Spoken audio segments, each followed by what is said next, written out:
Alright, hello YouTube. Today I'm going to tell you how to fix the C28 error on a 2004-2005 GSXR 600, and I think 750s do the same thing. Alright, yeah, this is my Gixxer. It's throwing the code, so in order to get the code, to get it from, it usually says FI or F1, you need to jumper the little dealer switch in the back underneath the seat. So in order to do that, you gotta take the seat off. So I'm gonna take the seat off real quick. Okay, now took the seat off. Seat's right there, and we're going to locate the dealer switch. So it's this little white piece right in here with the black cap. Okay, so you pull the black cap off, and there you go. And you need, I guess every bike's different. Some are, some aren't. You need to find the red and white wire and the black and white wire and jumper those. Some people, I mean, I use the paper clip, but you should get a C code coming up here when you do that. Now, because I already kind of fixed this, that I'm not going to have the code anymore, but I just kind of want to show you all how to fix it so you don't end up going out and buying a new throttle body or any of that stuff. Okay, now the next thing is to take off to prop up the gas tank. So I'm going to do that real quick and I'll be right back.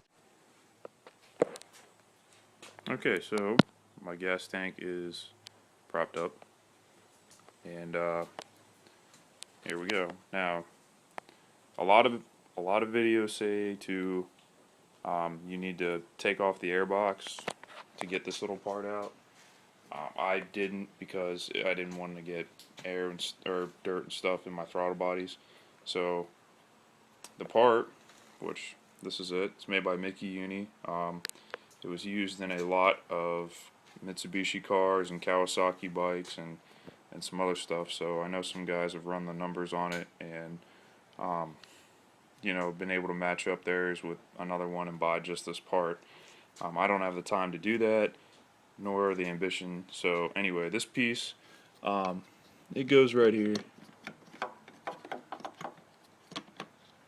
and this is what's going to give you the C28 code, is failure of this part. There, you have, it sits right in there. These two little connectors go into it. You got this one here and this one here. So pretty much you just unhook the connectors, and you got two screws right here and right there. Don't take that screw out. Whatever you do, do not take out this screw, because it'll just cause a shitload of problems for you, and you don't want to do that. So you only need to take out these two screws. They're kind of hard to take out. This one I'd suggest using a right angle screwdriver to get out.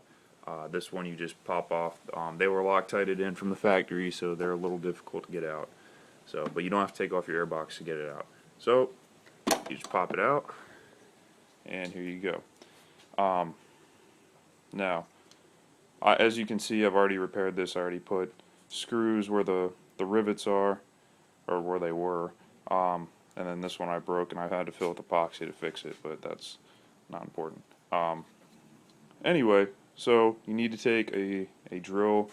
I tried to drill it out, but it's better if you just take a larger drill bit and drill the heads off of them, and then tap the rest of it out. But once you get it apart, I'll show you what to do next.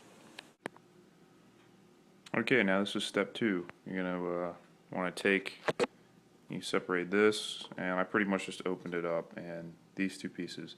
Be careful, because this piece right here, I don't know if you can see it really well, this piece right here is very loose, and it kind of just sits in there.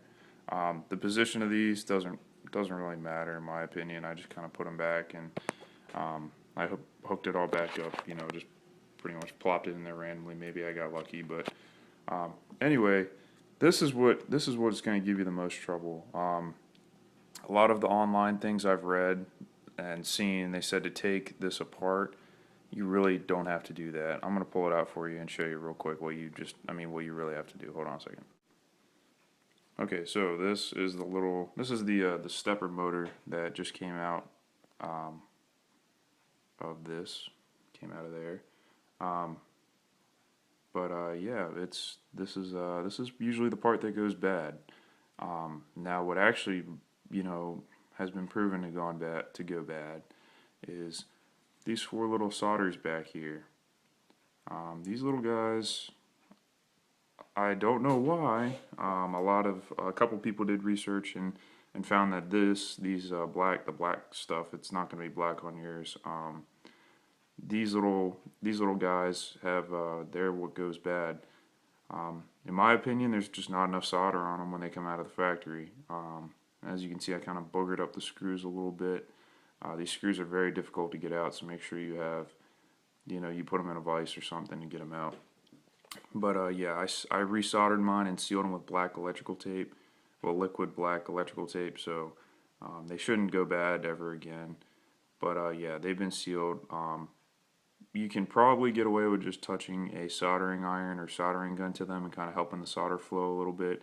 I just took all the solder off and then put new solder on. You don't really need a whole lot for each of these. They're just the prongs that connect this piece, and they go right through the board and go in there. Like I said, a lot of videos and step-by-step instructions tell you to take this whole thing apart. It comes apart in 3 pieces, which is what I try to do. And you don't need to do that just to get to those. Now, if you do take it apart, it'll give you a little bit more room to work, and it'll be a little bit easier, I guess, to resolder those. But in my opinion, you don't need to take it off. There's a lot of little tiny parts in this stepper motor that are very easy to lose, and they're not. I just don't take it apart. Do yourself a favor and don't take it apart. But yeah, you're gonna have to take the solder off of these. There's four little things sticking up, and you're gonna have to take the solder off of them, and either put new solder on, and either way, it doesn't matter. Just get that old. You'll see it. They'll be black, and they'll look like they're burnt up. You just take that off, and then put the new stuff on, and you don't have to seal it with liquid electrical tape. I just recommend it because it'll keep it from vibrating loose again, or whatever. This is a very bad design by Suzuki, more specifically Mickey Uni, who actually made this part. But yeah, they made thousands and thousands of dollars just from this little error right here, which in my opinion is just not enough solder. But anyway, that sits right back in there, and then you're just gonna reassemble. Be careful of this part. So I'm going to put this back together real quick, and then we'll put it on the bike. Okay, and if you're having trouble aligning this thing to get it back on, you can just plug it in, hook it up, and then flip the switch on your bike, and it'll align itself. Just meant to say that, and I don't know, that's why it was taking me so much trouble. But anyway, this is on. I'm just finger tightening the screws because I need to go back and I want to seal this thing closed, so I don't have to worry about it crapping out again. But the screws are just snug, no biggie. I'm not taking it for a ride or anything. I'm just going to start it up for y'all so you can see that this works. Okay. Going down. I'm not going to put the seat back on. Okay. And anyway, so let's see what happens. Okay.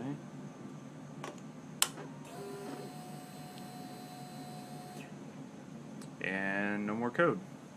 So the code has been resolved.